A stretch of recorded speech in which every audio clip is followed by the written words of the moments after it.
Welcome to Brian on Brass, and on this video we're going to look at 6 practice tips that you can use as a college musician.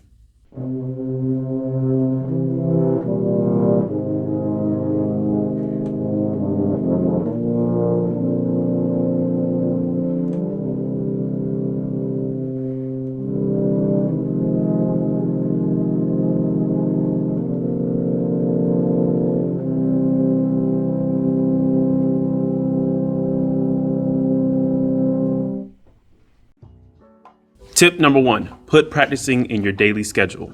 Plan out when you're going to practice and pick a specific time every day that you're going to have this practice session. Commit to this time as if it was a regular class.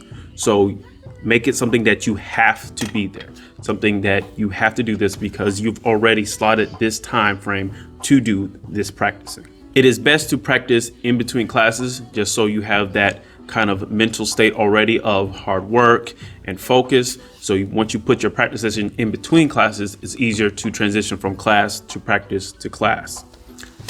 I've also found some benefit to practicing early in the morning. So sometimes I would like to practice right at the earliest that I could, usually like 7 a.m. and the music building is very empty. There's not a lot of traffic or commotion going on, and I can really just focus. And for me, it was a really good way to start my day. It was a really good way to get focused. And because there was not a lot going on, I didn't see a lot of people, I was able to really sit and focus on what I was actually had to work on for my repertoire. And even if you have a short amount of time, maybe 15 to 20 minutes, that could still be super beneficial. So I would always bring my instrument with me anytime I had classes. And if I had maybe about 15 minutes in between classes, hey, I could go through a few scales, or I could kind of grind through this specific part of a solo that I was working on that I know was like really difficult. I needed to get a lot of reps in. Finding a practice room really quickly, setting up and just working on those really small, quick things can be very, very beneficial. Tip number 2. Practice with a purpose. Have a plan set before you even start your practice session. What do you want to accomplish this week? What do you want to accomplish on this day? What do you need to do in order to accomplish those goals? What do you need to do every single practice session in that week in order to get to where you need to be? What problems do you have with your repertoire? How do you solve those problems with your repertoire? What fundamentals are you working on? And are those fundamentals have anything to do with the music that you're working on or your applied music that you're working on? Set your priorities when you're practicing. Try to effectively balance out everything that you need to work on. So your fundamentals, your applied music, your ensemble music, make sure that you don't spend too much time on one particular aspect, but make sure that everything gets a good amount of time and a good amount of focus. Have a focused practice session with no distractions. So no phone, no social media, no multitasking with maybe other homework, no distracting friends. Whatever you do in that practice session needs to be effective and very good use of your time. Tip number 3, record, and analyze. One of the hardest things to do as a musician is to record yourself and be critical of yourself and your playing. I know it's something that everybody doesn't like doing, but is an essential to being a good musician. Recording yourself allows you to hear mistakes that you probably didn't hear when you was performing, and it allows you to analyze the mistakes that you do know and what you need to do to fix those mistakes. Follow along on your music as you're listening back to your recording so you can see the places where you may have had wrong notes or maybe you did the phrase wrong, and so you can mark those areas so when you go back on your music you already know that as a trouble area for you. Also, have a series of recordings that you have on a certain piece so that way you can track yourself as time goes on and you can see if there's certain areas that you got better in or maybe there's areas that still having trouble with. And that also allows you to see your progress through the various weeks or days and that you're doing the recording. Every practice session isn't going to be a good one, but recording your practices and recording your music allows you to come back and look and see what went wrong that day, what went right, and what do you need to do to make sure that the next practice session is going to be a much better one.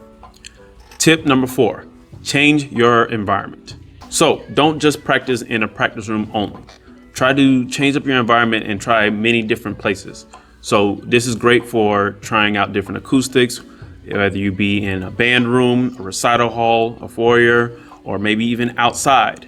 Sometimes playing in the practice room gives us a kind of a dead sound, and we kind of overcompensate for that to try to make us sound good in a practice room just because the acoustics are not what we want them to be. But also, going into a different environment also helps us mentally. Sometimes having this new scenery or this new environment helps us focus a little bit more, because now we're hearing sounds we didn't hear before, or maybe our focus is completely different because we're not in the same place that we're always in. And sometimes just playing in a new environment gives us this new type of energy or motivation. And maybe that's just what we need to make this practice session not as mundane as it usually is. Tip number 5. Seek a mentor or older music ed student. Try and find somebody who you trust their opinion for, somebody that you know is musically strong and somebody that you know can give you some good, solid advice. So if you're a freshman, try to find somebody that's a junior or senior, because chances are they've gone through some of the same problems or some of the same issues that you're dealing with as a young music ed major. Collaborating with other musicians is always great for allowing you to borrow techniques from them or maybe even enhance the techniques that you already have. Also, these mentors or older music ed students do not have to be somebody that plays your same instrument.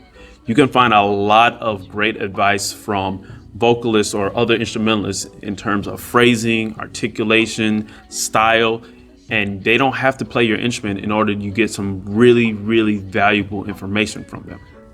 Tip number 6, set up a mock performance. Set up an environment in which you can create a mock performance for yourself, in which you can run through your music as if you're doing an actual performance. When you're doing this mock performance, I want you to act as if an audience is actually there in front of you as you practice. So you want to pay attention to the way you emote, the way you address yourself after rest. You want to make sure that you're paying attention to how you look when you make mistakes, or are you bringing attention to certain details of your performance, how you move, how you breathe. All these things are super important into the overall performance aspect of being a music major. This helps you mentally prepare for the performance. So when you do get in an environment and when you do have to play in front of a live audience and people, you're able to go through the processes, you're able to go through and see the things that you did in the mock performance and try to apply that to a real performance. And for some of your mock performances, you may want to even have some people there to see you practice or see you perform your music. So I would suggest you get a combination of music majors and non-music majors so that they can have a more accurate representation of your audience and see how you react to people hearing you live. I hope these tips helped you as a music education major on finding that balance between your classes, your repertoire, your ensemble playing, and how practicing fits into all of that. I have also included down below in the description a link to a printout of this free of charge so you can go through these step by step and see which of these strategies works for you.